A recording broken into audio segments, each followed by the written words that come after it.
Welcome to Follow Us Outside, a series that explores Alabama Power's preserves. Today, we're joined by Scott Duncan, Executive Director of Alabama Audubon, to talk about bird watching here at Ten Islands Historic Park on Lake Neely Henry.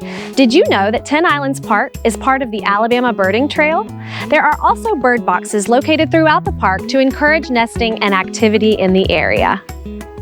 Birding is definitely one of the best things you can do with your time. We call birding any time you take time out from your day deliberately to look at or listen to birds. It doesn't matter whether it's 15 minutes on a lunch break or you're tagging along on one of our free field trips all day long with Alabama Audubon. Birding is one of the best things you can spend your time doing. One of the best things about birding is that you can do it anytime, anywhere.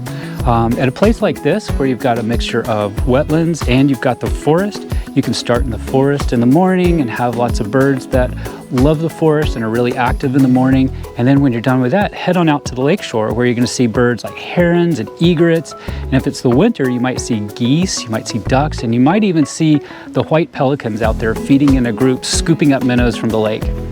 The best time of year to go birding is right now. Any time of the year is the best time to go birding. It's different every season because birds are migrating through. You'll have birds here in the winter that are very different from the birds in the summer. So it keeps it fresh. Every time you go out, you're going to see something different, and that keeps it fun and entertaining. If you want to start getting into some gear, I have a couple recommendations. Binoculars, like that I'm having here, are always handy. They help you see details on a bird that are far away, whether it's across the lake or it's a little bird in the top of a tree. And that'll help you identify them if you want to start trying to identify the birds. If you have a pair of binoculars laying around, you might want to look up online how to use them, how to make sure that they're operating before you take them out. Another thing that really helps out with birding these days are apps. And there's free apps for people's phones for identifying birds. One of the really good ones is from the National Audubon Society. It will help you determine which birds to expect in your neighborhood and help you identify them as well. And it's all for free.